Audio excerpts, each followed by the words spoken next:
Terima kasih Datuk Speaker kerana memberi saya peluang untuk membahas Belanjawan 2022. Yang amat berhormat Perdana Menteri telah melancarkan Yayasan Keluarga Malaysia bagi membantu anak-anak yatim piatu yang terkesan dengan pandemik COVID-19 pada 23 hari bulan Oktober. Menurut beliau, kerajaan mendapati seramai 5,173 orang anak yang menjadi yatim dan yatim piatu kerana wabak COVID-19. Yayasan Keluarga Malaysia akan bertindak sebagai institusi yang akan membantu golongan ini dalam memperolehi sokongan terutamanya daripada aspek pendidikan sehingga mereka mencapai usia 18 tahun. Saya menyokong dan menyambut baik usaha dan inisiatif kerajaan ini untuk membantu anak yatim piatu kerana wabak COVID-19. Tetapi, bantuan dan sokongan daripada aspek pendidikan tidak harus henti apabila mereka mencapai umur 18 tahun. Saya menyeru kerajaan ini untuk melanjutkan sokongan dan bantuan pendidikan sampai golongan ini memperolehi ijazah sarjana muda pertama mereka di mana-mana IPTA. Hak untuk menuntut pengajian tinggi adalah satu hak asasi pada zaman ini. Untuk golongan yang hilang kedua-dua ibu bapa, apatah peluang mereka untuk menuntut pengajian tinggi? Sekiranya Yayasan Keluarga Malaysia hentikan segala bantuan apabila mereka mencapai umur 18 tahun. Terdahulu dalam ucapannya yang amat berhormat Perdana Menteri turut berkongsi kisah 13 orang anak daripada dua buah keluarga yang hilang tempat bergantung dan berbawa kisah kasih. Mereka ialah adik Nazurah Nabila Benjajid yang berumur 19 yang terpaksa menjaga 7 adiknya, manakala adik Hadrami Hasil menjadi kepala keluarga pada usia 11 tahun untuk meneruskan kelangsungan hidup bersama 4 adiknya. Bagi adik Nazurah Nabila yang berusia 19 tahun, saya percaya beliau bukan sahaja memerlukan bantuan untuk menjaga 7 orang adiknya, tetapi juga perlu bantuan supaya beliau masih boleh menuntut pengajian tinggi. Sama juga untuk adik Hadrami Hasil. Sekiranya beliau dibenarkan untuk meneruskan pengajian tinggi di IPTA selepas mencapai umur 18 tahun, sudah pasti dia boleh memberi sokongan dan juga jagaan yang lebih baik untuk adik-adiknya. Jadi saya harap Yang Amat Berhormat Bera bolehlah mempertimbangkan rayuan saya supaya mereka tidak akan hilang peluang untuk menuntut pengajian tinggi selepas kehilangan ibu bapa oleh sebab COVID-19. Saya harap kerajaan ini tidak akan menggunakan alasan bahawa tiada peruntukan untuk menolak cadangan saya, kerana dalam pandangan saya kerajaan ini pandai bijak belanja. Tukar kereta rasmi menteri boleh jimat RM2.80 setiap kereta sebulan. Saya mempunyai kepercayaan yang penuh terhadap kerajaan ini untuklah mencari cara yang lain untuk menanggung kos pengajian tinggi anak yatim piatu COVID-19. Dan jangan lupa, untuk tahun 2020, oleh sebab ketirisan, kerajaan kami telah mengalami satu kerugian sebanyak RM620 juta. Kalau duit ini dapat dijimatkan, setiap orang anak yatim piatu ini, 5,173 orang ini, setiap orang boleh dapat RM120,000 setiap tahun. Jadi saya harap kerajaan ini akan teruslah memberi sokongan, especially khasnya dari aspek pendidikan untuklah golongan ini. Isu kedua yang saya nak sentuh adalah tentang kerakyatan. Datuk Speaker, pada 4 hari bulan November, Mahkamah Tinggi Shah Alam menolak permohonan kerakyatan seorang remaja yang berumur 16 tahun walaupun bapanya adalah seorang warga Malaysia. Yang Arif Hakim menolak permohonan tersebut kerana bapaknya tidak mendaftarkan perkahwinannya dengan isteri yang berasal dari Indonesia. Tetapi pada 25 hari bulan Oktober, Mahkamah Tinggi Ipoh membenarkan permohonan kerakyatan bagi seorang kanak-kanak perempuan yang berumur 5 tahun.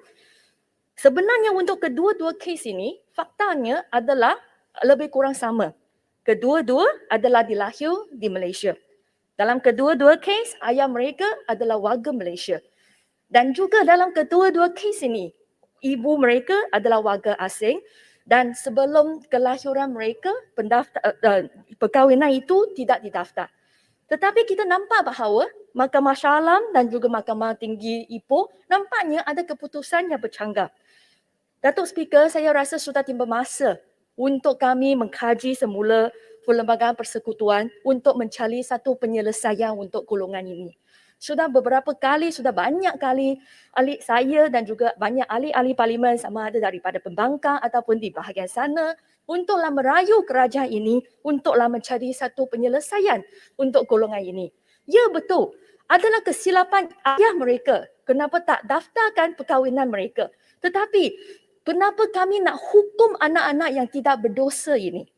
Jangan kita lupa, hanya 3 negara di dunia ini yang tidak mengiktiraf hak bapa untuk mendapatkan kerakyatan bagi anak mereka yang lahir di luar perkahwinan. Dan amat menyedihkan, Malaysia merupakan salah satu negara tersebut.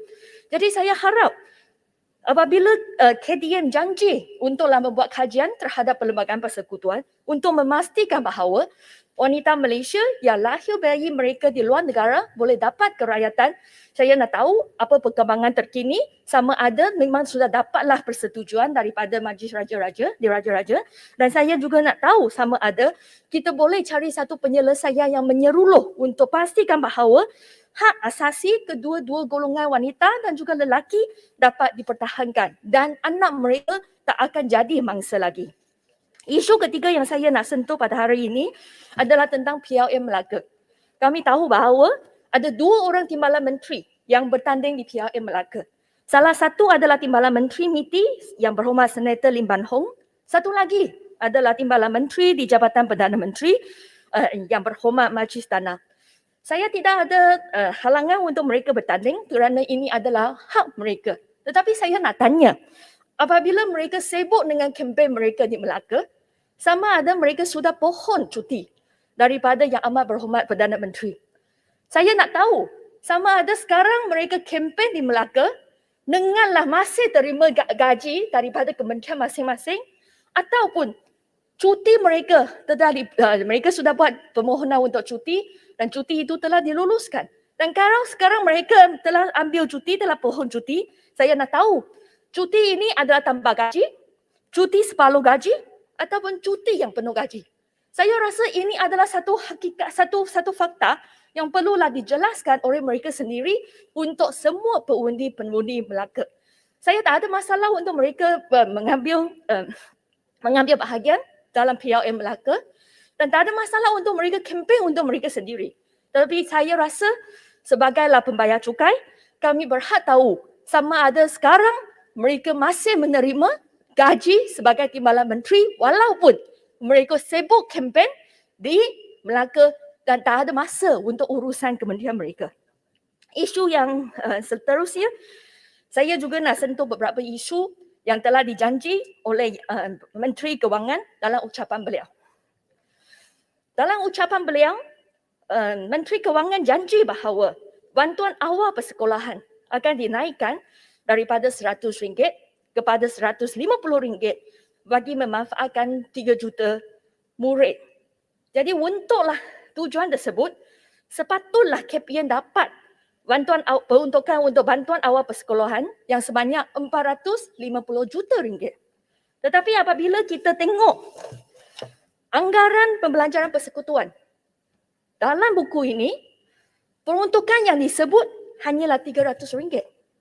300 juta ringgit. Jadi saya nak tanya, di mana baki RM150 juta tersebut? Bukan itu sahaja. Yang berhormat Menteri Kewangan juga sebut bahawa RM400 juta akan disediakan untuklah memberilah makanan di bawah rancangan makanan tambahan dan jugalah susu harian untuklah murid-murid B40.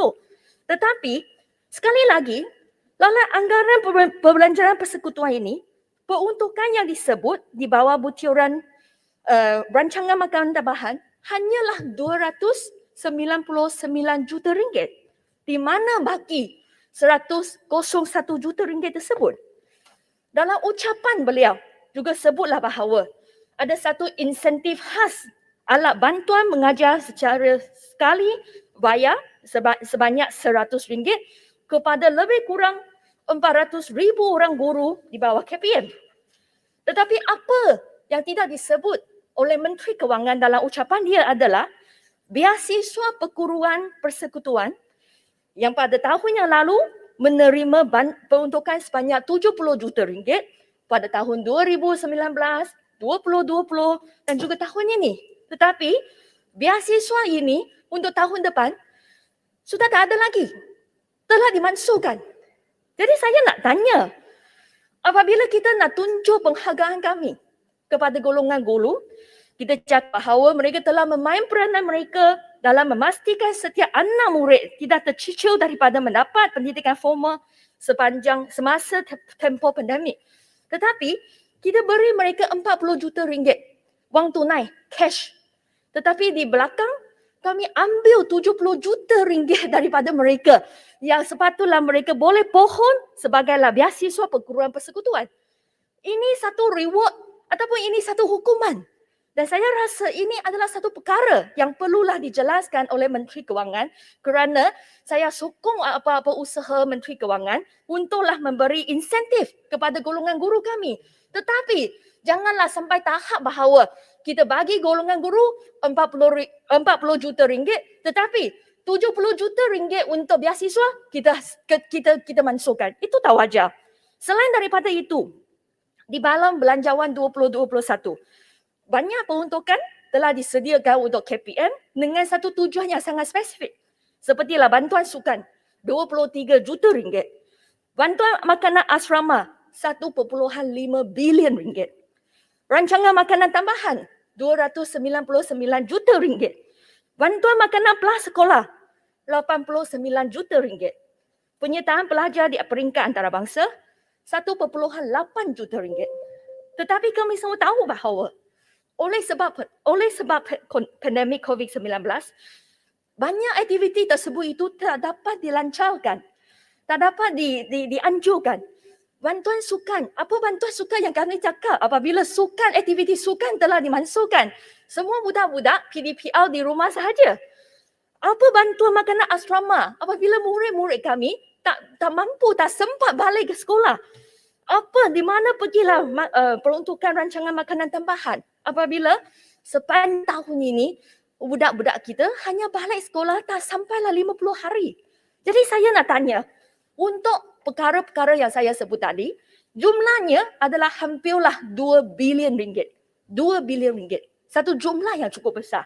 Jadi saya rasa KPM perlu ambil inisiatif untuk menjelaskan kepada kami di mana pergi peruntukan 2 bilion ini kerana bajet ini telah diluluskan dengan satu tujuan yang begitu spesifik.